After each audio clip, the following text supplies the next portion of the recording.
Welcome to Noise 11, Scott Kingman and Jimi Hocking, the Screaming Jets. Before we start the interview, I should say congratulations. That was a pretty impressive debut last week. What is it? You know more about this than probably we do, Paul, but like we had number one on two charts and now three, and number three on the national chart. Last time this happened, I think I was told by the label that we were involved with at the time that if you're top five on three or four charts consecutively or at the same time, they call that a number one album. I've never heard that, but I'll accept that. Yeah. That was the conversation that was bandied around. So maybe I don't know how accurate that is then. We live in a world, Jimmy, where everyday politicians make it up as they go along. So I'm happy for you to go with that. All right, that sounds good. I prefer made-up science anyway these days. It's far more entertaining. But, it was both a great thing and a bittersweet thing that, you have the 10th album. It comes out, Professional Misconduct, right at the time that, one of the main creators of the album, Paul Woseen, wasn't around to bask in the joy of the debut last weekend. Yeah, it's a great pity you didn't get to see that result. Although, that's life, I guess. He, knowing Paul, he would have humbly just ploughed on with, a rightly so kind of comment and started writing the next record. In fact, we'd already started on the next album, so he's very much puts that stuff behind him, I guess. And but yeah, look, a fantastic result and a true nod to the work we all put in, and it's great to see some Australian rock or Australian music in general getting a bit of a look in on the charts. What the charts means these days, I don't really know, but it's a great story for us to be able to see it working out there and people enjoying it, and the result of a lot of hard work. And yeah, very unfortunate that he didn't get to see that moment when we all get that text to say it's done as well as it has. But I guess it's one of the regrets we have of many. Well, it's been a long history with both of you with this band. I mean, Jimmy, going back to the mid-90s when you were involved with a couple of albums until they went into a hiatus, and then come back and do some more in recent years. And Scott, I think you've been there for 5 of the 10 albums, so you've clocked up the 50% mark with this album, which is great to see. Yeah. I guess me and Jimbo have got similar histories. I guess different time periods. Of course, Tim was probably was definitely a lot earlier on in the piece, whereas I kind of arrived midstream, I guess. But yeah, time flies. It feels like yesterday since we all first hooked up and kicked into it. But yeah, there's some history there between us for sure. Yeah. Sure. I started in '93, so it was kind of the first recording I did was probably '95, but '93 was when I came into the band. But I was noting the other day that time changes as you get older. When you're younger, time is it's at a much different tempo because you've got so much you want to do, so much you want to prove. You're kind of gangbusters about playing in the rock band, and not that we're not anymore, but nowadays time slips by. Like when I was 25, 3 years was an eternity. Now it's more like just 3 tax returns I've got to think about, and I'm still here. So it's a different commodity. Some of the music was written before lockdown, but I guess we utilised that period. And of course, my guess is that we would have had this record out well before now had that 2-year kind of hiatus of the planet didn't take place. But it turned out the way that it is. But yeah, this material, some of it was written Give Me What You Want, which is what I call Octave Low. That was written in 2017, the music, but I guess there's bits and pieces from all over the shop. We're always writing, all of us are, all of the time. I mean, whether it be during touring periods in the hotel or whether it's just at home, there's ideas floating everywhere. We've got folders and drives full of this sort of stuff. But that lockdown period really kind of held us up a bit, and I guess we focused on a few other little projects that we could achieve during that time, as opposed to sort of the studio-based travel interstate to do what we had to do with regards to this album. We did the All for One That's right. anniversary, and we did the Bitter Pill EP. So we were kind of experimenting with the medium of remote recording for a moment there, just to be creative and stay occupied.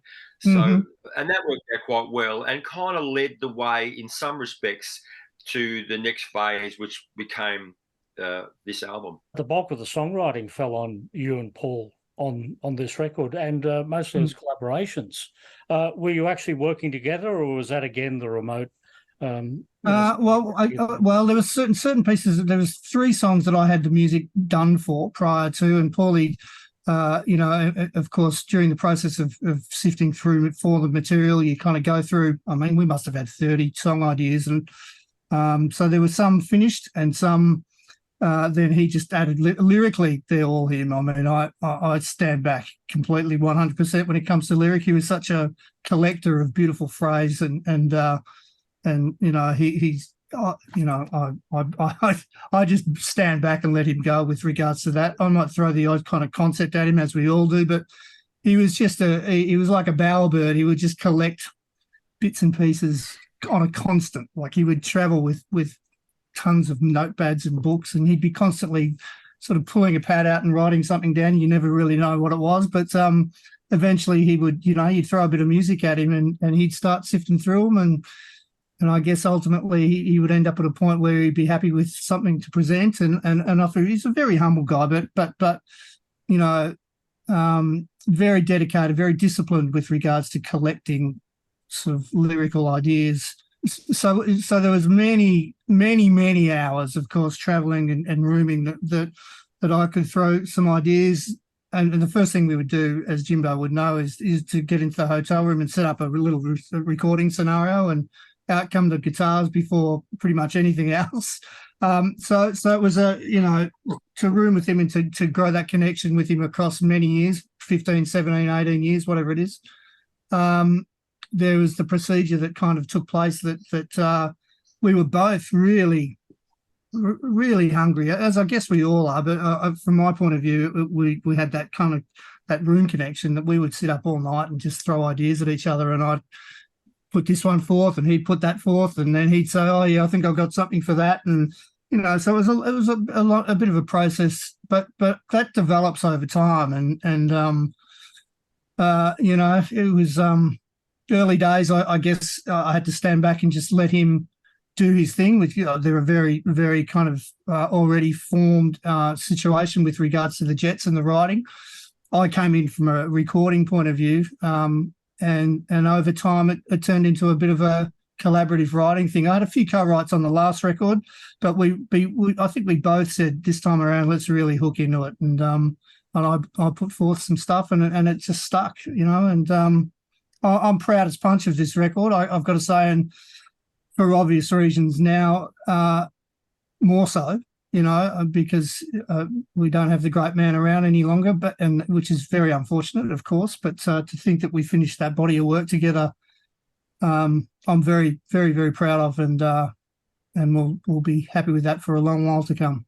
There's one track on the album that's not by you and not by Paul. It's Steve Balby and Dave Gleason, Lying to Her, and it's a completely different sounding song. Yeah, it's a beauty. We were up in Brisbane where I guess we were in the last couple of weeks of making the record, and ding, we finished the day in the studio where it's me and Paulie were at Steve's staying up there, and Dave sends through 3 or 4 ideas, of which that was one of them. And I was upstairs, and as soon as I heard it, I said, "Mate, that's a killer." And then I get a text from Steve going, "We've got to do this." And sitting in the corner of the room that I was staying in was a nylon string guitar, and I picked it up, and it was perfectly in tune. Like, how often this guitar had been played for bloody years, and I picked it up, and it was perfectly in tune. And I just figured that song out, and we did it the next day. And 2 takes, I think. It's one of those songs. It's just beautiful, and we didn't really want to develop it much more. And Jimbo came in and put some nice mandolin stuff on it, and that's where it kind of ended, And that's instantly, as soon as we heard it, we knew it was just a beautiful lyric and a beautiful arrangement. It didn't need any more than that. And I guess I originally thought this is going to sit beautiful amongst all of this, rock and big, aggressive kind of guitar riff stuff.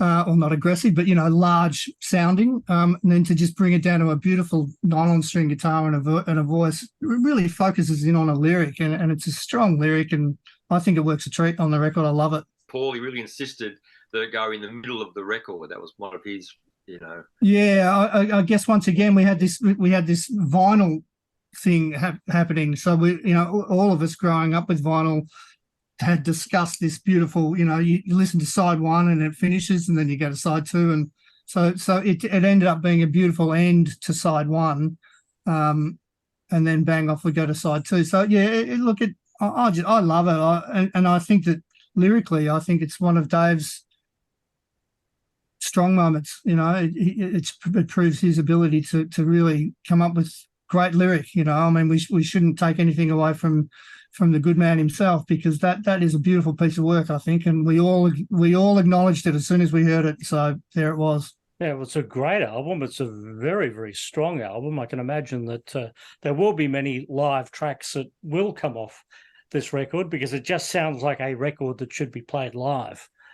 So we look forward to that with the Screaming Jets shows over the next 12 months. So thanks, Paul. Yeah, we look forward to playing it. I mean, we will give it its just deserve, and go out there and do him proud as best we can. Yeah, well, good stuff. Thank you, Jimmy. Thank you, Scott. Thank you, Paul. Thanks, Paul.